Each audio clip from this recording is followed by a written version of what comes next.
One of the harder lessons that we learned from the 2008 recession is that when you graduate close to an economic downturn, you're going to be at a natural disadvantage versus if you had graduated during an economic boom. This is fairly unavoidable. With that in mind, I decided to do a quick video on people who are graduating now or have recently graduated.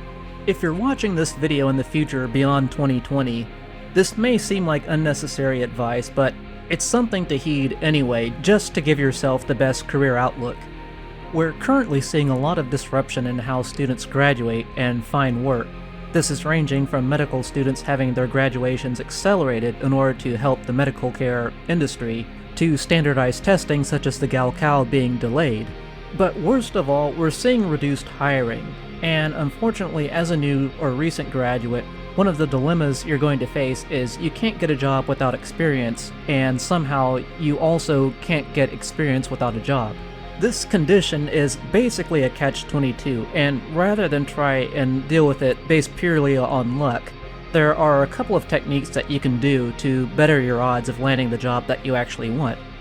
One of the first things I can recommend to anyone who's actively a student currently is to look for an internship program.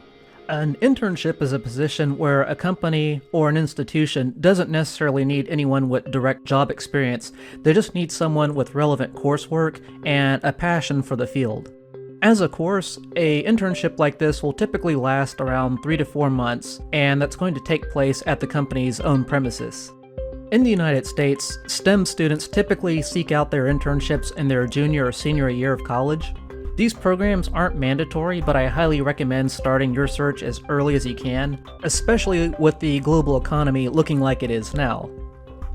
For one, the downside of internships is that they can be quite competitive, and time is not on your side in this case. Secondly, other applicants vying for that internship are going to have roughly the same education as yourself. And third, an internship program is really going to be subject to the same economic whims as any other hiring activity. What we saw in 2007 and 2008 is that a lot of enterprises would freeze their internship programs altogether in order to keep the balance sheet strong. So instead of waiting until your junior year, I highly recommend seeking out those internships around the end of your first year in your degree program. And in fact, even starting as early as high school might not be too early, assuming you can get some one-on-one help with like a school counselor or a personal mentor. For interns, this is a great way to network early. A second underappreciated tool is the mock interview. For anyone unfamiliar, in a mock interview, your job is to rehearse your responses to common interview questions. Typically, this is done one-on-one with a coach, but there are also panel interviews as well. Regardless of the format or the number of people involved, the basic idea is to sharpen your interviewing skills, improve your communication, and start to avoid bad habits that you might not realize that you have. So the typical question pool might involve questions like, what do you expect to be doing in 5 years? What level of compensation or benefits are you looking for?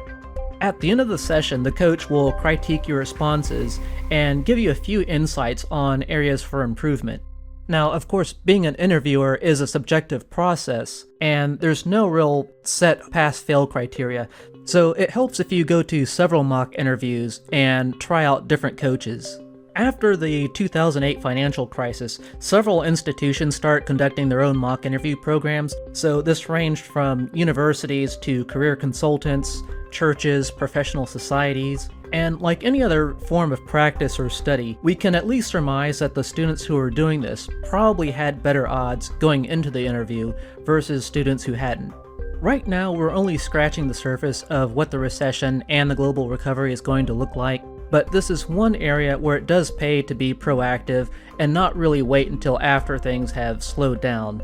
As always, if you found this useful, be sure to like and share. Visit us on Patreon, where we have lessons learned and a monthly poll. For anyone curious, this month's theme is canceled conferences, and as always, have a great day.